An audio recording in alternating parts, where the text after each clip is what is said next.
So welcome back to the channel guys, this is Shubham Vajpayee. और आज जो है एमपी पुलिस कांस्टेबल के बाद और एएसआई स्टेनो के बाद जो है सब इंस्पेक्टर की भर्ती भी आ चुकी है। जी हाँ दोस्तों, मध्य प्रदेश शासन के अंतर्गत सूबेदार उप निरीक्षक संवर्ग हेतु भर्ती परीक्षा 2025 परीक्षा संचालन एवं भर्ती नियम पुस्तिका 27/10/2025 और इसके प्रारंभ तिथि है इसके फॉर्म भरने की। और अंतिम तिथि जो है 10 नवंबर 2025 है।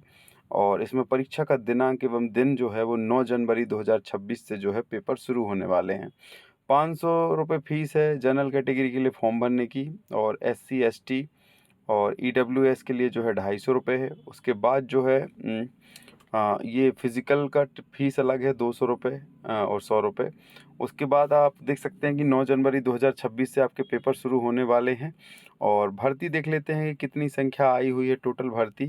तो टोटल वैकेंसी की हम बात करें तो सूबेदार जो पोस्ट होती है, जो लाइन में पुलिस लाइन में जो सब इंस्पेक्टर होते हैं वो सूबेदार कहलाते हैं।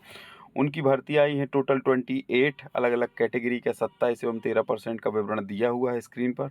उसके बाद उप निरीक्षक पोस्ट कोड जो है विशेष सशस्त्र बल, मतलब जो प्लाटून कमांडर होते हैं SAF में, स्पेशल आर्म्ड फोर्स में, उनकी भर्ती आई हुई है 95। जो बटालियन जो SAF बटालियन में जो सब इंस्पेक्टर होते हैं उनकी 95 वैकेंसीज आई हुई हैं। उसके बाद जो जिला कार्यपालिक बल, मतलब जो DEF में जो है जो उपनिरीक्षक हैं जो थानों में सब इंस्पेक्टर होते हैं उनकी 377 मतलब 377 भर्ती यहाँ आई हुई हैं। यहाँ पे देख सकते हैं। और यहाँ पे स्पष्ट दिख रहा है कि पुलिस के लिए जो है 15% आरक्षण इस बार दिया गया है, जिसने 6 वर्ष की सेवा पूर्ण कर ली हो और 6 वर्ष की सेवा के दौरान जो है किसी भी प्रकार की कोई बड़ी सज़ा जो है उसे ना मिली हो। उसके साथ ही NCC का C सर्टिफिकेट है तो प्राप्तांक का 5% जो अंक हैं आपको दिए जाएंगे। ये जो है यहाँ पे आप देख सकते हैं जैसा कि कांस्टेबल में था। ग्रेड पे की हम बात करें तो 36,200 से 1,14,800 तक का ग्रेड पे है। अच्छी खासी सैलरी रहती है, लेकिन शुरू के 3 साल में 70, 80 और 90% का फॉर्मूला लगेगा। ठीक है। उसके बाद हम बात कर लेते हैं यहाँ पर जो है ये एज वगैरह दी गई है। यहाँ पे ये दिया गया है कि स्नातक मतलब ग्रेजुएशन होना चाहिए इस पोस्ट के लिए। ग्रेजुएशन, स्नातक उपाधि या उसके समतुल्य। ठीक है, तीनों के लिए। ठीक है, ग्रेजुएशन पास होना चाहिए, परसेंटेज वगैरह का कोई इशू नहीं है इसमें। ये एज लिखी हुई है कि मध्य प्रदेश के अनारक्षित युवाओं के लिए जो है 33 वर्ष आयु होनी चाहिए।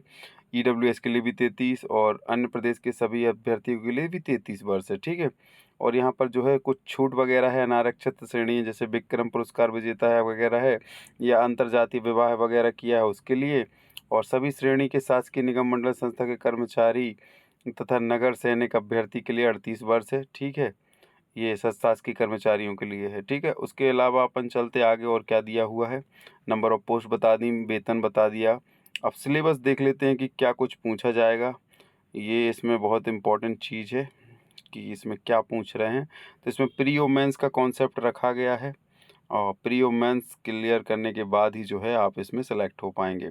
तो परीक्षा का योजना जो है उसमें प्रारंभिक लिखित परीक्षा में उम्मीदवारों का प्रवेश, प्रारंभिक लिखित परीक्षा का परिणाम प्रोविजनल होगा। प्रारंभिक लिखित परीक्षा में सफल होना किसी भी उम्मीदवार का अगले चरण हेतु की कोई दावेदारी प्रदान नहीं करता है। इसमें जो है निम्नलिखित 2 चरणों में संपन्न कराया जाएगा। पहला चरण है प्रथम चरण प्रारंभिक लिखित परीक्षा, कर्मचारी चयन मंडल भोपाल द्वारा आयोजित की जाएगी। द्वितीय चरण जो है इसमें मुख्य लिखित परीक्षा होगी, शारीरिक दक्षता परीक्षण होगा, उसके बाद साक्षात्कार यानी इंटरव्यू होगा।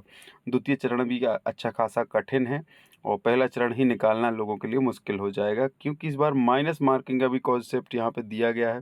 फिजिकल वगैरह के अंक हैं जैसा कि कांस्टेबल में है 40, 30, 30, 40 की दौड़, 30 का लॉन्ग जंप, 30 की गोला फेंक, ये वगैरह है इसमें। और उसके अलावा देख सकते हैं कि 5% अतिरिक्त प्राप्त अंकों का 5% अतिरिक्त अंक दिए जाएंगे। ये किसके लिए है। सामान्य प्रशासन विभाग मध्य प्रदेश के इस आदेश के क्रमांक सम संख्या के दिनांक 6 अप्रैल 2023 के प्राप्तांकों के 5% अंक अतिरिक्त रूप से प्रदान किए जाए। यह लाभ केवल मध्य प्रदेश प्रथम चरण प्रारंभिक परीक्षा के लिए लागू होगा। मध्य प्रदेश कर्मचारी चयन मंडल की निर्धारित प्रक्रिया अनुसार अंकों की समस्त गणना की जाएगी। यहाँ पे इस बार एक चीज़ और देखना था कि एक घोषणा की गई थी कि जो शासकीय कर्मचारी हैं उनको 5% अतिरिक्त अंक दिए जाएंगे, तो वो इसमें है कि नहीं वो देख लेते अपन। तो इसमें है, हाल के भारत पाक संघर्ष में मृत सैनिकों के प्रत्येक सैनिक के परिवार के अधिक से अधिक 2 आश्रित व्यक्तियों को है ये। इसके अलावा जो है और देख लेते हैं इसमें क्या है। इसका स्क्रीन रोटेशन कर देते हैं पहले।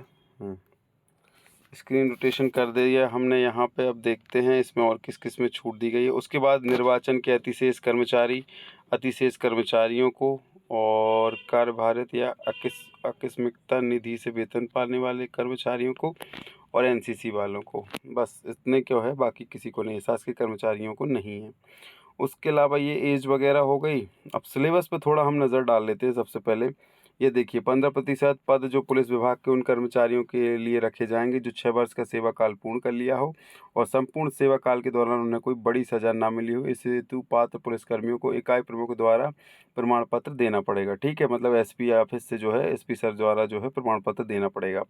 उसके अलावा हम बात कर लेते हैं, 3 प्रकार के पद आए हैं: सूबेदार, उप निरीक्षक सामान्य ड्यूटी, विशेष सशस्त्र बल, और उप निरीक्षक सामान्य ड्यूटी विशेष सशस्त्र बल के अलावा, मतलब जो थाने वाली पुलिस है वो वाली। ठीक है, अब प्रथम चरण में ये हो गया कि अपना क्या हो रहेगा, तो वो देख लेते हैं कि क्या सिलेबस यहाँ पे दिया गया है।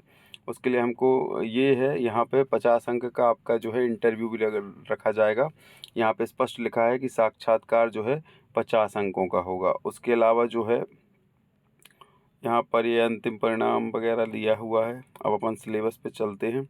हाइट वगैरह है तो पुरुष के लिए 167.5 होनी चाहिए और यहाँ पे जो है छूट दी गई है 5 सेंटीमीटर की। और जो है महिला की हाइट जो है 152.4 होनी चाहिए। ठीक है, इसमें टैलेंटेड व्यक्ति चाहिए, हाइट थोड़ी कम चल भी जाएगी। यहाँ पे जो है नियुक्ति वगैरह का दिया गया है। हम सिलेबस पे आ जाते हैं सीधा। ये है प्रथम चरण प्रारंभिक लिखित परीक्षा का जो सिलेबस है उसमें हिंदी, अंग्रेजी, विश्लेषणात्मक क्षमता, इतिहास, भूगोल, विज्ञान, नागरिक शास्त्र, बुनियादी कंप्यूटर ज्ञान, तर्क शक्ति, करंट अफेयर, मतलब ये 100 अंकों की 2 घंटे की परीक्षा होगी जिसमें कोई माइनस मार्किंग नहीं है। लेकिन इसको जब आप क्वालिफाई कर लेंगे उसके बाद जो है आपका होगा मेंस में आपका 300 अंकों का 2 घंटे का पेपर होगा। इसमें 2 घंटे के पेपर में आपको जो है वस्तुनिष्ठ प्रश्न पूछे जाएंगे। 1/3 ऋणात्मक अंक दिए जाएंगे। प्रश्न छोड़ दिए गए हैं तो कोई ऋणात्मक नहीं काटे जाएंगे। इसमें वस्तुनिष्ठ प्रश्न पूछे जाने हैं। आपका प्रश्न पत्र द्वितीय जो है, प्रश्न पत्र प्रथम जो है 300 अंकों के जो है ये प्रश्न वो पूछे जाने हैं। उसके अलावा जो है 150 अंकों का जो है वस्तुनिष्ठ खंड खा में पूछा जाएगा। तो टोटल ये पाठ्यक्रम इसका दिया गया है खंड का 150 अंक का, टोटल 300 अंकों का है। ठीक है, प्रश्न पत्र सामान्य अध्ययन का जिसमें भारतीय इतिहास ये वगैरह इतिहास का सिलेबस दिया गया है, राजनीतिक न्याय विधान का सिलेबस दिया गया है। इसको आप विस्तृत तरीके से पढ़ लीजिएगा, काफ़ी डिफ़िकल्ट तरीके से इस पेपर को डिज़ाइन किया गया है। उसके बाद जो है आपका साक्षात्कार होगा 50 अंकों का और 100 नंबर का जो है फिजिकल भी होना है।